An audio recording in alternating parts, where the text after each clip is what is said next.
The people were wonderful and welcoming, but their lives were so hard and demanding. Within a couple of days they had told us a little bit of their history. The entire community was forced to flee from the north of Nicaragua during the Contra War of the 1980s. Many had been victims of raids and torture by the Contras and had seen friends and family massacred. They had been strong supporters of the revolutionary party called the Sandinistas and were promised land and a new home in the south. Unfortunately, by the time they arrived to the land promised to them, near the volcano Mombacho, it was in the late 80s, a new government was in power, and they were forced off their land 3 times. After weeks of protest and pressure to help them from outside groups, they were finally allowed to begin farming land in Aguas Agrias, but it was hard. They lived in plastic homes and under constant threat of eviction.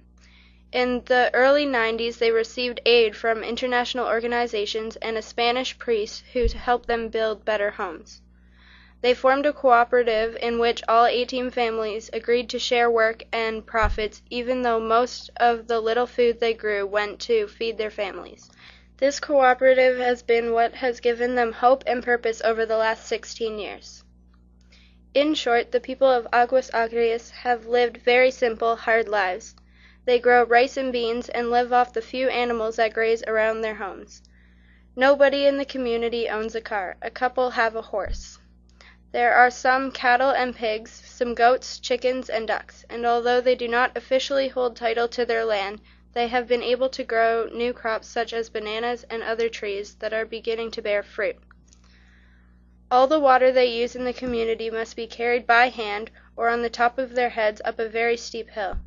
We were surprised to learn that any time we wanted to bathe or wash clothes, we had to climb down the river below and then back up the steep hill.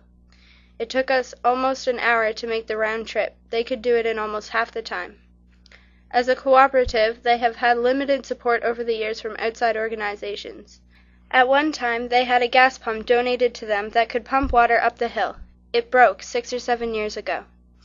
They had a machine that could make corn into corn flour. That broke 3 years ago, and they could not afford the $500 needed to get it fixed. Right now they have a new dream. They are working with other cooperatives like their own, along with the help from a Spanish group that promotes environmental sustainability, to make their land a place for ecotourism. It is because of this new dream that we had been invited to live with them.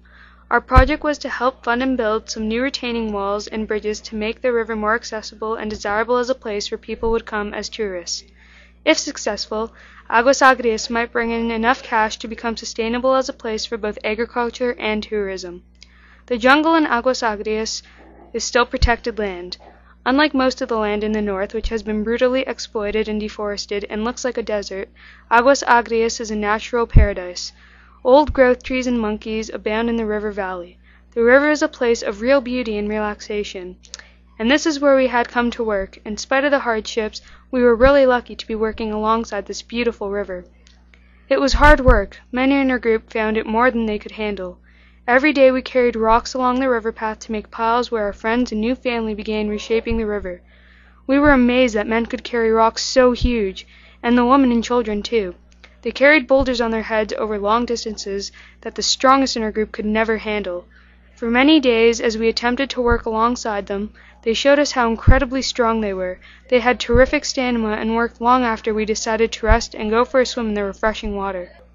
Some days, members in our group were sick and could not come to work at the river at all.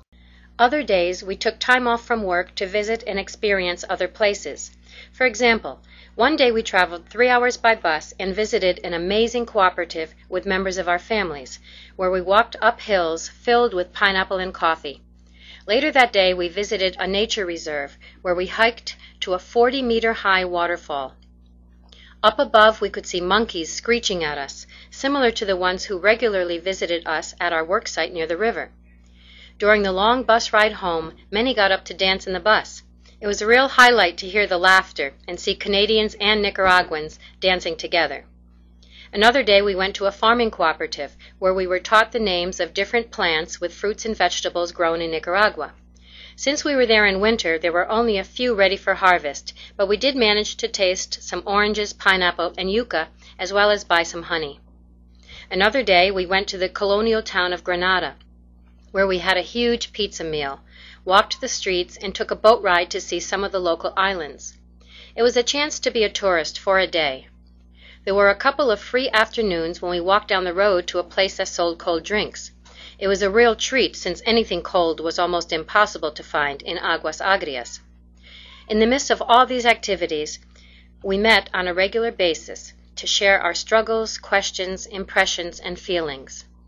And so our days came and went, and all too soon it was time to leave. The night before we left, they threw a huge party for us. We were the guests of honor. Each of us had shared a few words of thanks with the members of our families and told them how deeply these last days had touched and affected us.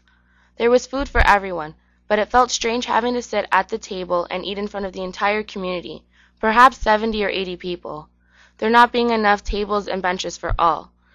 They had a piñata for the children, which was a major success. They also rented a generator, so they were able to have music and light well into the evening. Almost everybody in our group got up to dance. Our despedida ended all too soon, and the next day we said our final goodbyes. There were many tears, and it was a very hard time, a sign that we had made some deep friendships and formed bonds with memories that would last a lifetime. With the money we left them, they would soon finish all the work at the river, as well as repair their pump and corn machine. The community was also very hopeful that within the next few days or weeks they would have electricity for the first time. We had arrived only a few weeks after the Sandinistas had won their first election in 16 years. Everywhere we went, we heard people speaking with real hope about the changes they expected. The Sandinistas had already changed the law to ensure free education for all, and in Aguas Agrias they had already built poles and huge electric cables. They promised that soon the lights would go on. This was a sign of hope for us as we left. Our last days in Nicaragua were filled with some excellent meetings and experiences. We spent a day in Masaya, where we visited a volcano, shopped in the local market, and went to a cultural show filled with dancing and music. We also had meetings with experts who told us about the politics and the struggles going on now in the country and throughout the world. We visited a sweatshop and a cultural center with amazing murals. We met with relatives of the disappeared, and we heard many personal stories that really brought home to us the scars and the wounds of a country so ravaged so deeply by war and poverty. It was so moving and inspiring to meet so many who had found hope and courage to carry on in Nicaragua, despite the odds and despite the hardships. It really helped put our own lives and struggles into perspective. In the end, we realized that this entire trip was a way to come to understand our world and ourselves better. In living with and among those in Aguas Agrias, we had been changed. There's a quote that someone in our group discovered in her Spanish dictionary, which perhaps sums up what is most important about our trip. It says, "If you look at the people you walk with, you will discover a lot about who you really are." We believe that the family and friends we walked with in Aguas Agrias will leave an indelible mark on us, one that remains in our hearts and our minds, and we believe that we will continue to speak words of justice, truth, and transformation every time we remember their stories and struggles. We hope you hear it too.